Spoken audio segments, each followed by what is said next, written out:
You don't talk to yourself because you're broken. You talk to yourself because your mind doesn't like staying silent. And silence scares people who don't think deeply. The truth is, the people who judge self-talk the fastest are usually the ones who've never spent much time alone with their own thoughts. If you're new here, welcome to Dark Mode Psychology. Make sure to subscribe and tap the bell icon so you never miss the deeper truths about human behavior. Let's clear something up right away. Talking to yourself isn't a glitch in your mind. It's not weakness. It's not loneliness in the way people assume. In fact, most people who talk to themselves aren't doing it because they're confused. They're doing it because their brain is too active to stay quiet. Their thoughts don't line up neatly. They overlap, they argue, they question, and instead of letting that chaos stay trapped inside, it comes out as words.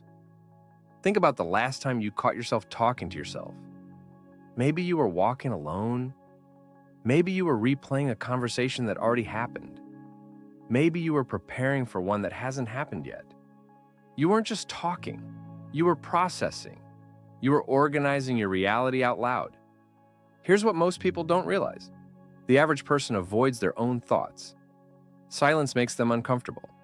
That's why they keep the TV on, scroll endlessly, or surround themselves with noise. But when you talk to yourself, you're doing the opposite. You're facing your thoughts directly. You're forcing clarity out of mental fog.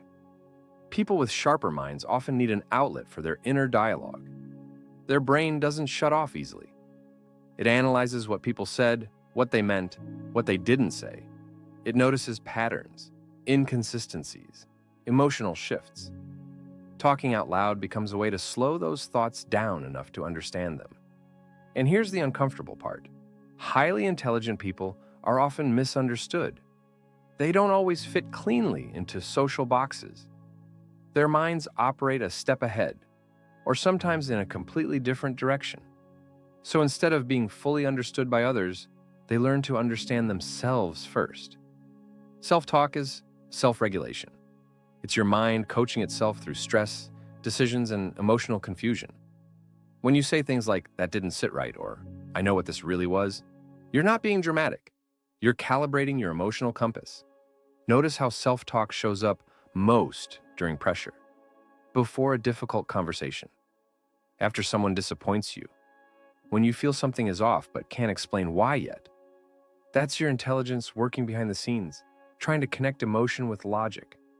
Some of the smartest people you'll ever meet learned early that not everyone listens, so they became their own sounding board, their own analyst, their own reality check. They learned to trust the voice inside before trusting the noise outside.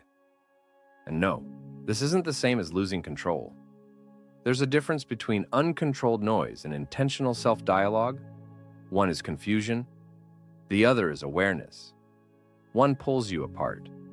The other helps you put things back together in a way that makes sense to you.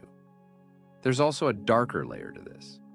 People who talk to themselves often see through things faster. They catch manipulation early.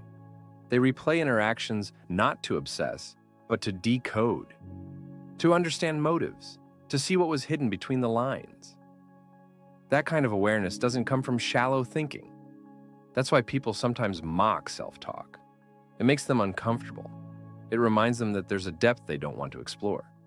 It exposes how rarely they reflect, how often they avoid accountability with themselves. If you talk to yourself, chances are you've spent time questioning who you are, why you react the way you do, and what you actually want. You don't just feel emotions, you examine them. You don't just experience life, you analyze it. And yes, that level of awareness can feel isolating, because once you see patterns in people, you can't unsee them. Once you understand your own mind, small talk feels empty. Surface-level connections feel exhausting. So your inner dialogue becomes a safe place. Honest, unfiltered, real. Here's something most people won't tell you. Many leaders, thinkers, creatives, and strategists talk to themselves constantly, out loud, in whispers, in arguments with the air, because complex thinking needs space. And sometimes, the only place that space exists is inside your own voice. Talking to yourself is how you rehearse boundaries before setting them, how you calm yourself before reacting, how you stop yourself from making emotional mistakes. It's not a sign you're losing control. It's a sign you're trying to keep it. Of course, balance matters. If your self-talk becomes cruel, repetitive, or destructive, that's not intelligence. That's unprocessed pain. But thoughtful, reflective self-talk, that's awareness sharpening itself. So the next time someone laughs because you caught yourself talking out loud, understand this.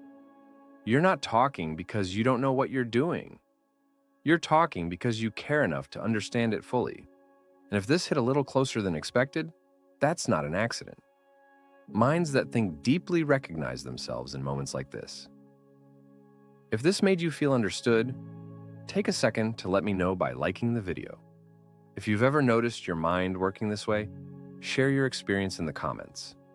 Someone else listening might finally realize they're not strange, they're just aware.